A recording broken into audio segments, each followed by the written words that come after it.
Hello everyone, welcome to a new episode of LuxProvide's Expert Point of View. I'm Diana and today I'm here with Valentin Plugaru, LuxProvide's Chief Technology Officer. Thank you for being here. How are you? Thank you for having me. I'm doing great. How about you? Great, thank you.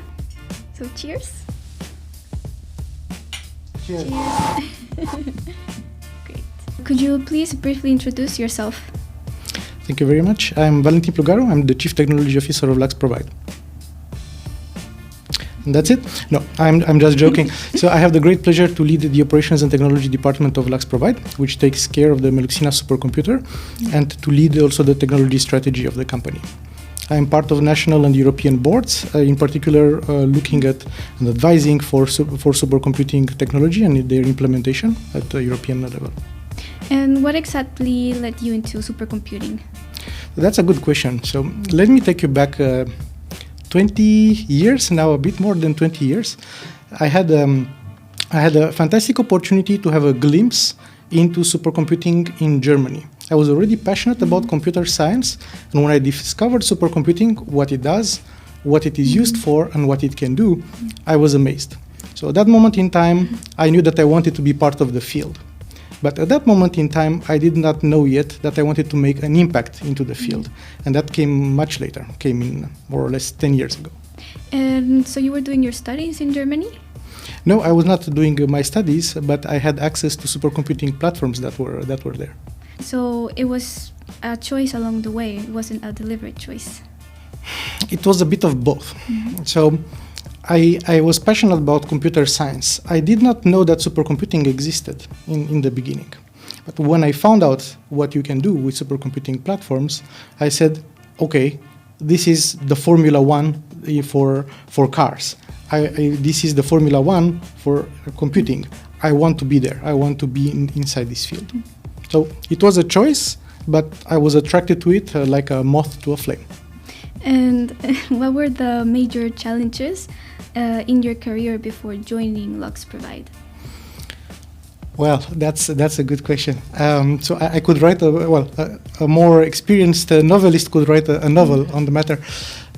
So let's keep on the timing, moving through a timeline. So if I look 15 years ago, I had the opportunity to take over existing HPC platform in National Research Institute and to be able to bring a software stack that was modernizing the way people were using those facilities. So they were used for nanotechnology, computational chemistry, computational physics, computational engineering. But at that moment in time, I was working mostly alone. Then if we forward the time a bit, 15 years, now we go to 10. 10 years ago, I was part of an excellent and very strong team at the core of University of Luxembourg, who had expertise in supercomputing. At that moment in time, we were building new facilities, and I had the opportunity of not only implementing a software part, but also being part of all of the activities, from planning of facilities, procuring them, implementing them, seeing the first use cases come to life, and being part of a strong team that made it happen. So that was a very nice milestone for me to reach. I'm closer to the current moment in time, 7 years ago, so beginning of 2019, I had the opportunity, still part of that team at the University of Luxembourg, to be asked for input on building a supercomputer at the national and at European level. And that was something that I put my heart and soul into it. And it became, in the end, what we have today in Luxembourg. So that's how you eventually became involved in what is now MeluXina. That's exactly right. So I want to reinforce the message that this kind of activity is never a singular person activity. You always have a team around. Yeah. So I had a fantastic opportunity at that moment in time to be part of a team with national stakeholders, with people that were involved, Luxembourg representatives that were involved in European-wide initiative that were the Sherpas. The Sherpas that are moving on that explore the paths and that lay the ground for big initiatives. They were there to present what needs to be done, but we had to decide how we're going to do it. And I was very lucky to be part of this initiative for Luxembourg. That was in 2019. Yes, it started more or less around this moment in time, so January to March 2019. And so what was the vision from the very start? How has it changed over time? It's a good question. The vision was always to bring supercomputing to be there, not only for excellence in science, excellence in research, but to be applied to industry, to democratize the use of supercomputing for the industry, to make an impact for the national level, of course, but in the greater European level too. To bring to life facilities that are raising again the competitiveness of Luxembourg and of Europe, and that are bringing facilities that people will use for very measurable progress and impact into the society. And was there any challenges along the way? Again, you will need a novelist to write this down all together. I would say that there were many challenges. In the early years, of course, it was a full, I would say, a very greenfield implementation. If you're not accustomed to the word, I will explain a bit. Greenfield is when, well, you have the field, it's green, and you have nothing else, and you need to implement everything that you need. We had a quite big challenge in the beginning, or when I joined LuxProvide, that from the staffing point of view, we were very few. We were 2 or 3 people at that moment in time. So you have to hire everyone.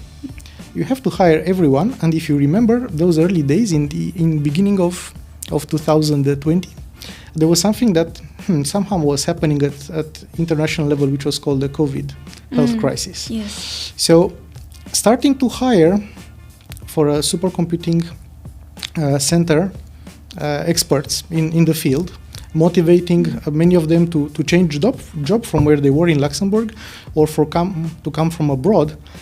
That is a challenge.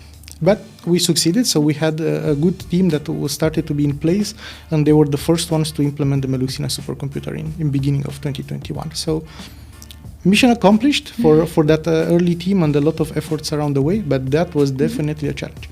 This is still a challenge today, attracting great people.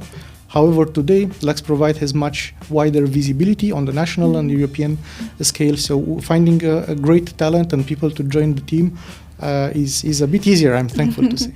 I heard the team is growing. Are you looking to grow even more the team? Definitely. We always have a great pipeline, and we're trying to ensure a great pipeline of talent that is joining the team. Not only the department or the operations and technology department, but LuxProvide as a whole. Still in the operations and technology department, yes, we are hiring. We are not only looking for permanent staff, we are also looking for interns that would like to join the team and experience, at least for a short period of time, some of the work that we do. Of course, they will be severely challenged in learning for a lot of things in a short amount of time, but we are definitely looking forward to having them on board together with us. We're looking for motivated people that can work great in a team and are not afraid to learn. Those are 3 basic principles in everybody that is joining the team. Of course, for some positions, some experience is welcome. In many positions, experience is welcome, but not everywhere. That's why having interns and trainees is something that we are welcoming even today. So let's celebrate that with a quick fire question. Okay, I will need to draw one of these questions. I got a good question. Fill in the blank. Without HPC, this wouldn't be possible. So we are living in the age of AI. So let me turn it into that direction. Without HPC, AI model development at scale would not be possible. And why is that? AI model training primarily. So you take an untrained model. You just have a bunch of ones and zeros in an AI model. You have all of the layers of the model that are there, but it doesn't know how to do anything. So the first step is you need to train it. You need to say, this is my data set, I want you to learn from this data set. And then I want you to be able to do for me, to classify, to recommend, or to do to generate text, images, everything that AI is capable of doing this today. But to do that, you need to train the model. Training the model, you run a lot of complex equations in the back. Those equations need to be run at scale. Otherwise, you could do it with small computers, but it would take infinite amount of time. Much longer. So you use supercomputers You use the technologies behind supercomputers, you use the networking behind the supercomputers to glue together the components, high performance components that are making training not only practical but also efficient. So without HPC, AI would not be where it is today. Amazing. Can we draw another one? My God, I need to draw. We're on a roll. Second one. Can you give us an exclusive peek into some of the exciting projects your team is currently working on? Oh. So we are embarked within many projects. We are doing this as a collaborative effort, not only between the teams that are in the department that I lead, but across the full organization. The teams that I lead are working today, to give you a few examples, on a European funded project which is called Epicure.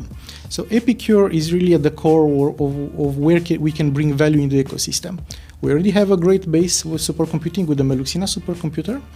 What the team is doing is advising different projects from Luxembourg and Europe on how to use that system in an efficient and effective manner, how to bring applications, how to speed up their applications, how to optimize their code, to share best practices. So the team is very active in that and supporting many sub-projects as part of this global project. Another one is called Synergies. Synergies is very important because, as we all know, supercomputing can be a quite power-hungry instrument. To make it efficient and effective, you need specific tools, and you need to keep a very good monitoring on how the energy is being used, to optimize the scheduling, to optimize the functioning of the system. So Synergies is at the core of this concept. You implement tools and methods allowing you to optimize the energy use of a supercomputer. And the third one that I would highlight is the European Federation project. When we built MeluXina at that moment in time, it was and it still is a great supercomputer, but it's working on its own. It's not part of a network that is allowing people to use it at the same time as they would use other systems easily. The European Federation platform is about joining the supercomputers, well, the one in Luxembourg with the ones in Finland, in Czechia, in Slovenia, everywhere in Europe, under a single umbrella, making it easy for an end user and end customer to run an application, to see what access they have, to run on a similar software stack. So it's a federation project. The teams are working on this integration with the federation platform today, and many other projects. Can you explain a little bit about the structure of your teams? Of course. So we are divided the operations department into different core groups, with a center of gravity being in one group or another, depending on the area of activity. In particular, we have a supercomputing application services team who is taking care of the users, from onboarding all the way to the hard questions that they will be asking around how to use the software stack, how to implement applications on the system. So support, I would say, end-to-end for projects and customers. We have the team that is taking care of the platform itself, which is quite a majestic amount of work, to say it like that, and that is the Computer and Data Services team. The Computer and Data Services team is taking care of the supercomputing platform also end-to-end, from all of the components that are running, the workload systems, identity systems, and so on. We have a network and IT services team, which is taking care of our networks and IT services, and we have a team that is taking care of the security, not only of the systems and platforms that we operate, but also the organizational security. Now, talking about projects again, what are the top 3 research projects that are most impactful since the creation of MeluXina? If you had to choose. I see you're not giving me any easy questions today. So if I just keep to research projects, impactful is very difficult to pick only 3. I think we've been running many hundreds of projects that are research in nature and that have an impact in the ecosystem at the national level or European level. Let me highlight for you 3 projects that I personally like. So first of all, we had we had the team of a Nobel Prize winner running on MeluXina in the past years. What they are doing has an applicability into, I would say, the effectiveness of quantum annealers, which will help globally the quantum computing field for the future. This team, led by a Nobel Prize winner, came through an European access mechanism, and they use MeluXina for their computational purposes. Their work has been presented in one of the leading scientific research publications, which is called the Nature publication, which is a reference one with ultra high impact factor that everybody in the world is looking at. We also have national teams that were working on research projects, and what they are doing, for example, has applicability into the drug design pipeline, so making better medicine. Drug design is something very complex, also very computationally intensive, and combines, I would say, the simulation aspect with a machine learning and data analytics aspect. This is computationally intensive, and the result of that work has been published in another of the Nature publications, which is actually called Nature Communications, also with a very high impact factor, watched by everybody in the world, so with high potential impact into the ecosystem. And you asked me for three, so the third one I would highlight for you is in fact not a pure research project, but a public-private partnership comprising the team at the University of Luxembourg and the team at Goodyear, who ran through a national mechanism, a FNR bridges mechanism, optimization for multi-factory process. So it's process optimization, which helps the company more efficiently manage their operations, and which is this is a computational task, very intensive in nature, and they were doing this not alone, but through a public-private partnership. So a great marriage between research and applied industry. Amazing, great pick.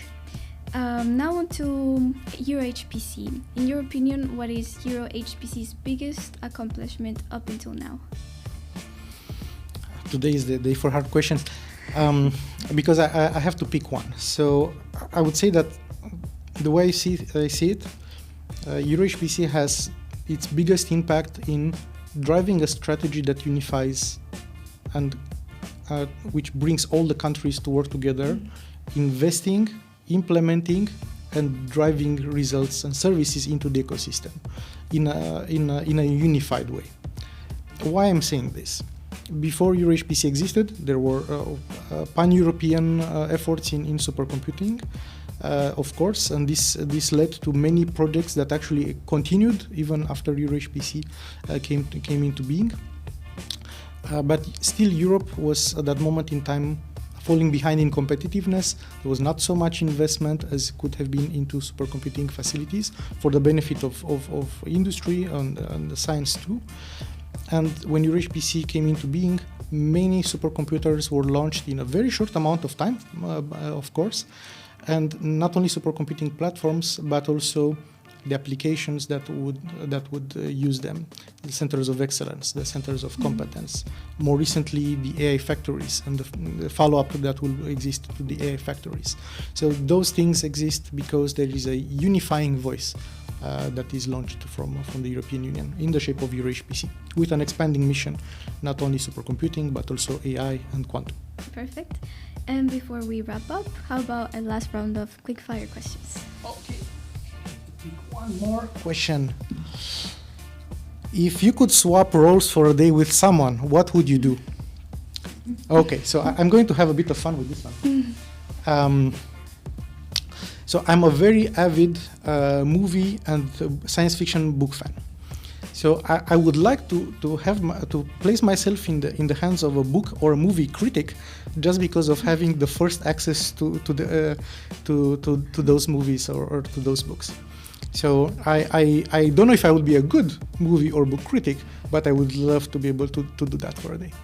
All right. So, where do you see MeluXina and Luxembourg's HPC ecosystem in the next 5 years?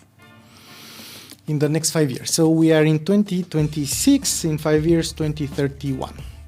So as you may already know, and our readers and viewers may already know, there is a nice set of national strategies that have been released roughly a year ago. There are 3 strategies on data, on quantum, and AI, and they lay the ground for accelerating digital sovereignty in the 2030 timeframe. What our teams are doing today, we are laying down some of the foundations for the implementation of those strategies. To make it more concrete, we're looking at MeluXina-AI, which will be an AI-optimized supercomputer at the core of the Luxembourg AI factory, and MeluXina-Q, which will be a quantum computer at the core of a similar initiative, looking on the way of building a quantum factory, or modeled on the principles of the AI factory. So those systems we're planning today, they will be implemented in the next period, and they will come to life in the next years, and they will live until 2030, 2031. So the ecosystem over the next years will have access to tremendous computing power and new differentiated services that did not exist before. This will be an opportunity in the Luxembourg ecosystem, but in the greater European one, to design new things, to build new products, to build new services, to deliver those services, things that didn't exist before. And in many cases, things that we cannot already do in our current platforms. As technology is advancing, so are we. So we are laying down the ground today for the next 5 years. And how do you see the role of supercomputing evolving in Europe and worldwide? I would like to dispel a myth. Supercomputing is not something that can be considered classic. There are classic supercomputers, that's true, but supercomputing is advancing with time. If you look at the supercomputers 20 years ago, 30 years ago, supercomputers existed. The technologies behind and what they were capable of doing is very different than today. But the role was the same. Bring a computing platform that is the best that humankind can build at a moment in time with high performance characteristics, of course, that's why it's called HPC or supercomputing, and do things with it that you cannot do in any other kind of platform. So HPC supercomputing has always had an enabler role. Do things that you cannot do elsewhere. Make them practical. Because, as I mentioned a bit earlier, you could have a very nice, powerful workstation on your desk. The capabilities are increasing year over year on this, but also demands are increasing year over year in various fields. So supercomputing role will always be to provide facilities that are making impossible things or very hard to do things possible. The technologies behind supercomputers will be very different in the future, but it will still be supercomputing because you will always have the mission of making new things possible that were not possible before. The convergence of AI and quantum is actually showing this. Supercomputing didn't say, okay, quantum will be there, we will not have supercomputing anymore. That's not the case. What we will see is that supercomputers with AI flavor, with more classical computing flavor, will be coupled together with quantum computers. Quantum will be great at doing some things. Classical supercomputers will be great at other things. They will work together to do something magical. Great words. I would like to end with a final personal question. So, what is your biggest achievement up until today? If you look back in the past. This is a good question. I would say the thing that I'm most proud of is making a team that can make other things happen. So without a team around, we would not have had the MeluXina supercomputer, we would not have had the design thinking and the concept realized for MeluXina-AI and MeluXina-Q. We would not have had the opportunity to be part of the wider world that is bringing supercomputing to life in many different projects. I think we are reaching until now more than 1,200 projects on our current system from everywhere in Europe, even beyond. And this would not be possible just by having a system around. You needed a great team behind. So I'm most proud of having been able to build such a team. That's amazing, great accomplishment. Thank you very much. I think so too. Well, I guess that's a wrap. Thank you very much. Thank you. Thank you for having me.